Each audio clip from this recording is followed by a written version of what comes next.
someone had told me how jealous I was going to be of other moms who either had kids or had never experienced a miscarriage. Jealous, fiercely jealous, angry, judgmental. Well, she was doing drugs and she was drinking in her pregnancy and she still got to have a baby. Why her, God? You know, and like my heart was so ugly toward other women during that time. It was really bad. Maybe that's why they stayed away from me. Maybe that's why I lost friends. Because they feel that, or I don't know. But my jealousy was out of control.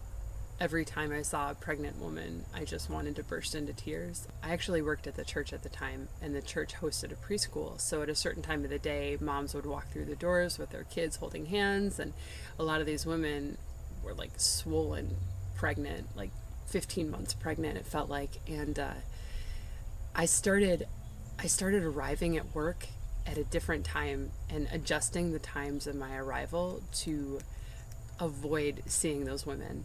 And I started using a different door so I wouldn't have to look at them. Like, I just couldn't handle other pregnant women. I couldn't. I remember a friend of mine changing her profile picture on her Facebook page to her ultrasound photo of her daughter. And she's allowed to do that. She was allowed, you know, like, she shouldn't have to hide that. She should be able to celebrate her pregnancy because that's exciting. But for me, oh, it made me so angry. It made me so mad at her. How could you do this to me?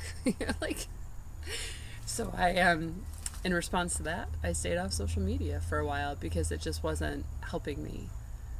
But I was not prepared for the amount of anger and jealousy I felt toward other women who were pregnant or who had never experienced miscarriage. One thing that I learned much later about that situation is that their story is not my story. Her story is not my story. God is writing my story still, and he doesn't write the same narrative for each of us. And so giving space for grace and giving space to let God work in her life differently than he's working in mine. Because if I'd never experienced miscarriages, I never would have written books about them, and I never would have been able to help people walk through their own grief of infant loss, because I would not have understood it. So there's beauty in the brokenness.